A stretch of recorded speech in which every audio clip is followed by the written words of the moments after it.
jogando em casa, somou 1 ponto. Craque Lédio Carmona, vamos tabelar a partir de agora com os melhores momentos.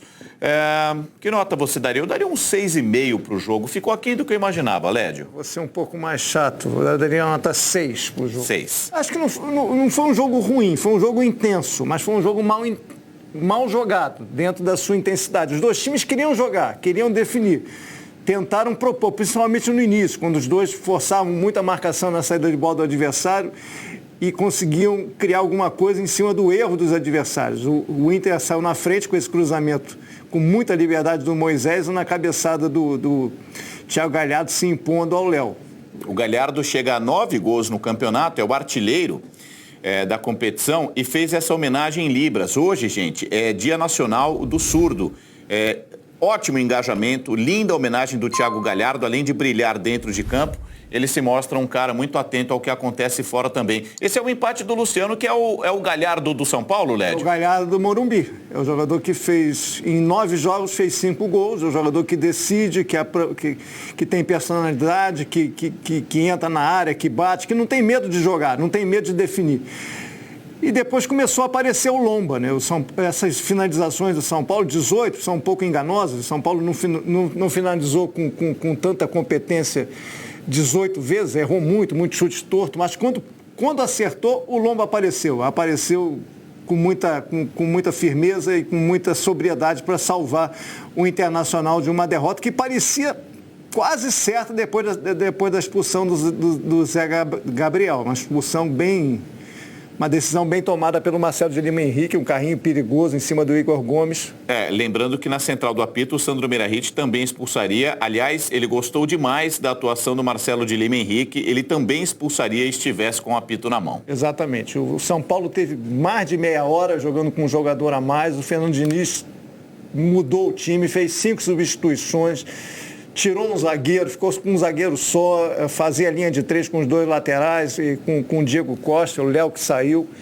Agora, chance clara de gol mesmo, só no final, no lance do Daniel Alves, que o Lomba de novo fez uma defesa, também um chute fraco do Tietchan que ele conseguiu defender. Enfim, eu esperava mais do São Paulo. São Paulo com um jogador a mais, ele tinha praticamente uma obrigação, mesmo no Beira-Rio vazio, de amassar o Internacional, jogar o Internacional dentro do seu campo, ser intenso e levar vantagem com um jogador a mais. E essa vantagem do São Paulo foi muito relativa. Você olha de finalizações, 18-4, mas contundentes mesmo, definitivas, 3 ou 4 que o Lomba conseguiu safar o Internacional. Pelas circunstâncias, o que você falou, um resultado melhor para o Internacional, que jogou cheio de sequelas de mais uma derrota para o Grêmio, cheio de problemas psicológicos, cheio de traumas e conseguiu, mesmo com um jogador a menos, arrancar um empate contra esse São Paulo que, mais uma vez, jogou razoavelmente bem, mas não conseguiu fazer o resultado.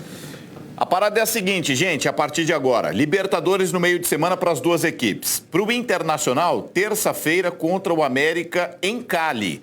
O Inter tem mais 2 rodadas e precisa de 2 pontos, ou seja, vitória contra o América de Cali, que ele venceu jogando no Beira-Rio, significa classificação antecipada para jogar a última rodada bem mais tranquilo. Ao São Paulo, o Inter é líder do seu grupo na Libertadores. Agora falar de Internacional e São Paulo,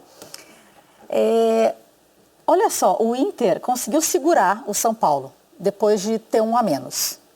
Mas será que o São Paulo conseguiu aprender com os erros que cometeu diante da LDU, apesar de hoje ter mostrado que merecia realmente a vitória? E também já emendando que o Diniz completa 1 ano neste final de semana, né? É o segundo técnico mais longevo da Série A.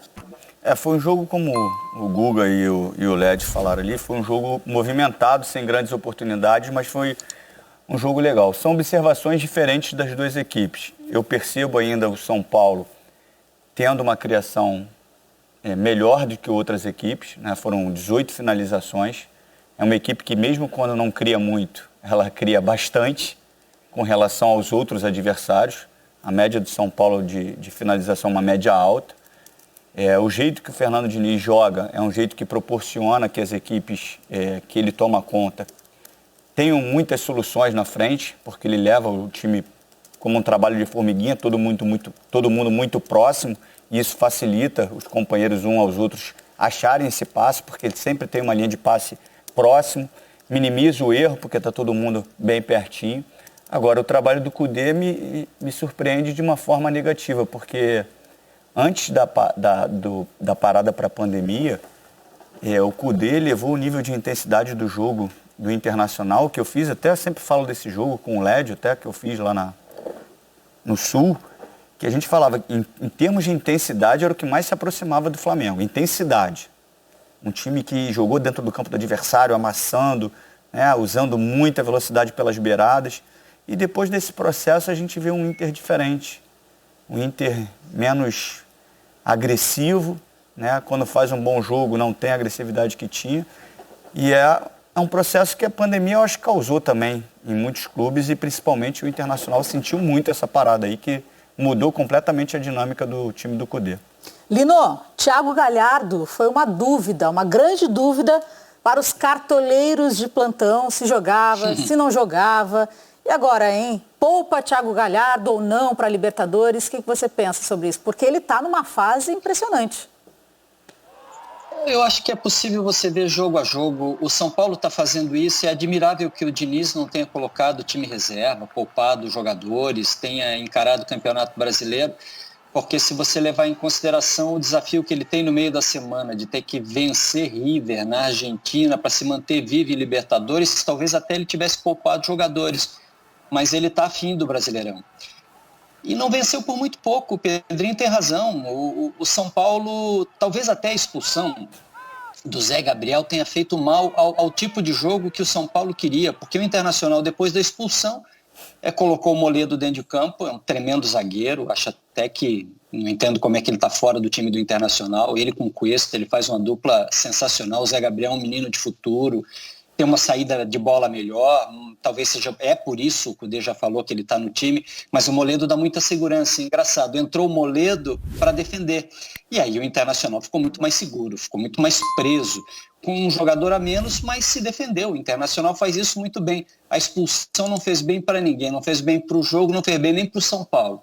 Quando uma equipe perde um jogador, a gente automaticamente acha que a equipe que está com um jogador a mais tem que criar 30 oportunidades. E às vezes o jogo fica muito mais difícil, porque quando está em número igual de atletas, a outra equipe ainda tenta reagir, mesmo ela sendo amassada, ela tenta usar a velocidade do contra-ataque. E quando perde um jogador, ela fica disposta somente a marcar e não cria espaço para o adversário. E lá do lado do Internacional, Rizek, há uma situação pós-jogo que é o Kudê reiteradamente falando de um grupo que ele chama de curto. De modo geral, a gente tem que relativizar isso. De modo geral, ele tem razão. Se comparado a Palmeiras, Flamengo e Atlético Mineiro, o Internacional tem um grupo curto. Mas para perder do Goiás com um a menos, que era o Lanterna na época, grupo curto não é explicação. Para deixar 2 pontos para o Bahia, com um pênalti de colégio cometido no último lance do jogo, o grupo curto não é explicação. Então, essas coisas todas, em relação ao que o Kudê está fazendo, de novo, um bom treinador, nem genial nem burro, um bom treinador, o Kudê está subaproveitando as alternativas que ele tem e reclama das alternativas que ele não tem, ou constata, para não dizer reclama, ele constata que lhe faltam alternativas ao chamar o grupo de curto. Mas ao não usar o D'Alessandro contra o São Paulo para dar criatividade, por exemplo, por meia hora que fosse, por 45 minutos que fosse, é uma decisão dele. O Nonato não jogar e jogar outro jogador que não dá a mesma resposta, é uma decisão dele. Então, as alternativas que ele tem, ele subaproveita no momento. O viés de queda de desempenho não é só do time do Inter, é também das ações e das escolhas do seu treinador.